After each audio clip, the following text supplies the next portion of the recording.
Iran versus Israel. Gimana market kripto keadaannya sekarang?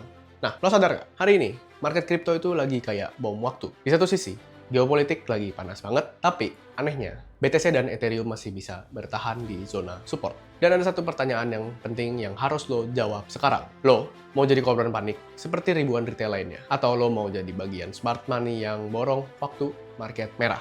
Gue mulai aja, dan ini Daily Executive Summary dari Cryptosium untuk tanggal 23 Juni 2025. Dan gue bahas semuanya dari BTC, Ethereum, data on-chain, sampai altcoin yang bisa bikin lo jadi jutawan dadakan. Langsung aja gue masuk di segmen pertama, Bitcoin dan Ethereum. Siapa yang layak main di layar belakang? Nah jadi, BTC sekarang lagi di 101.000, turun tipis, cuma 0,9% dalam waktu 24 jam.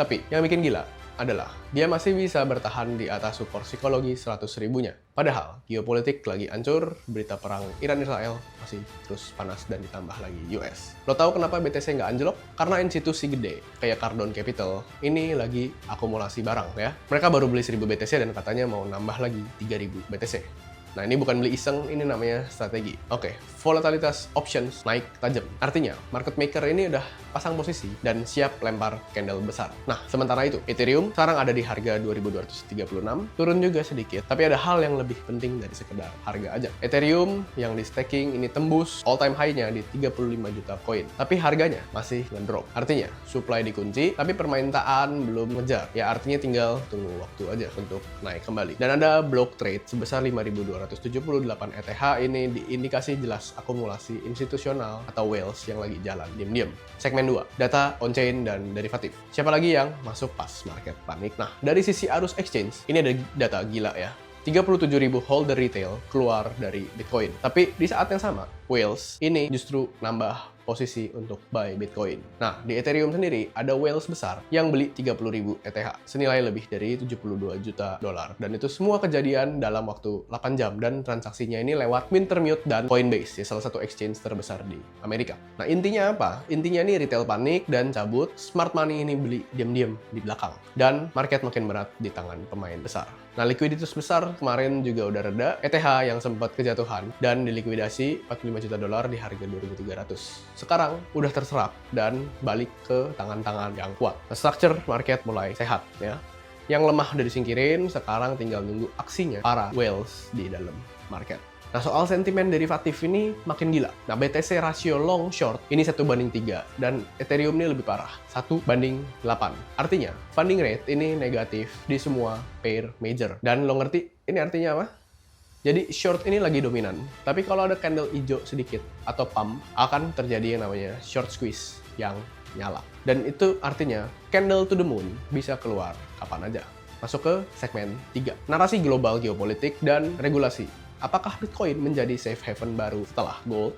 Jadi sekarang nih geopolitik makin panas ya. Iran, nuklir, dan Selat Hormuz yang jadi isu utama di hari ini. Tapi BTC tetap berdiri di atas angka 100.000, nggak runtuh, nggak anjlok, dan makin solid. Odds penutupan selat di Polymarket sempat 50%, sekarang turun ke 40% hanya dalam waktu 90 menit. Jadi artinya apa? Market ini mulai yang namanya adaptasi. Dan lebih gilanya lagi, BTC sekarang mulai dianggap sebagai safe haven. Nah, bukan cuma emas, ya, bukan cuma dolar, tapi Bitcoin dianggap safe haven. Nah ini, Texas, gubernurnya udah sahkan Bitcoin Reserve Bill, negara bagian yang bisa beli Bitcoin. Nah, Ohio juga barusan aja lolosin RUU yang bebaskan pajak buat transaksi Bitcoin di bawah 200 dolar. Institusi dan pemerintah lokal mulai satu-satu persatu masuk dan lo, retail, nunggu apa lagi?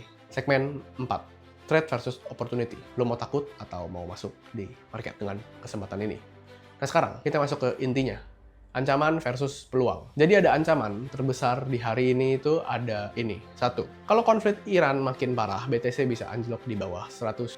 Kedua, kalau Ethereum nggak bisa naik ke angka 2.400 ya, institusi bisa aja mulai buang posisinya mereka. Retail panik bisa terus tekan harga karena adanya jualan ya. Tapi di sisi lain, ada peluang yang lebih gila. Pertama, posisi short di Bitcoin dan Ethereum ini udah terlalu ekstrim, jadi bisa jadi bahan untuk short squeeze ke depannya.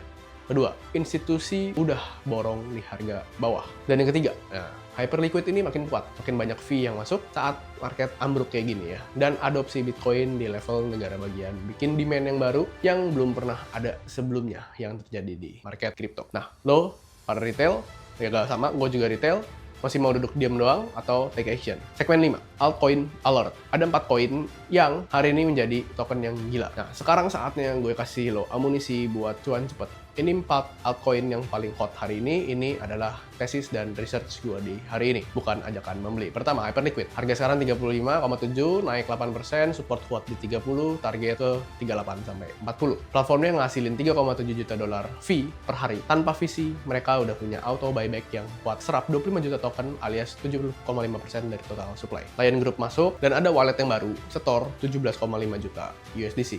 Dan Whale ini borong tokennya 10 juta dolar. By the dip ya. Jadi ini tuh analoginya kayak warung yang rame terus, untung gede, dan sekarang dilirik sama investor yang tajir. Kedua, KAIA, KAIA, naik 7%, harga sekarang di 0,193, kalau tembus 0,195 bisa lanjut terbang lagi, dan support aman di 0,167. Dia baru dapat dana 30 juta dolar, mau launching stablecoin di Korea, dan project ini didukung sama Line ya, Line Messenger yang punya lebih dari 250 juta user. Dan KAIA ini jadi member Japan Blockchain Association, membernya di dalam. Ya, ini startup yang udah punya produk jelas, usernya gede, dan jaringan distribusinya yang nggak main-main di dalam.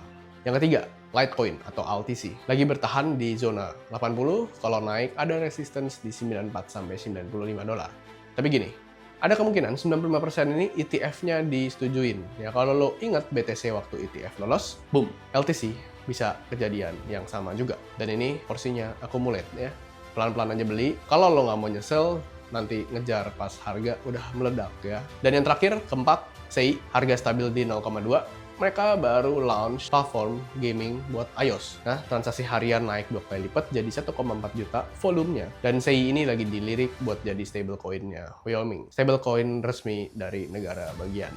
Dan apa strateginya? Hold. Jadi ini game baru yang baru buka servernya tapi udah rame gila. Fundamental kuat dan momentumnya tinggal menunggu. Oke, ini closing statement dari gua. Hari ini itu udah jelas banget ya.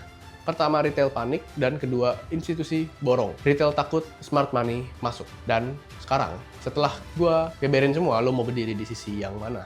Lo mau nunggu BTC tembus 120k baru lo FOMO masuk? Atau lo mau mulai kumpulin token-token yang gue sebut barusan ya, sebelum harganya naik 3 kali lipat? Dan kalau lo masih bingung harus mulai dari mana ya, lo bisa cek ke bio gua. Di situ ada komunitas gua namanya Cryptosium, ada yang public dan ada yang VIP. Di sini gua dan tim kita kasih lo data yang nggak dibagi ke publik secara asal-asalan, strategi cuan, entah itu trading, investment, mau dari spot atau futures, guidance buat lo ngadepin market yang lagi liar seperti sekarang. Nah, linknya lo bisa cek di deskripsi atau di bio YouTube gua ya. Sampai jumpa di candle hijau berikutnya.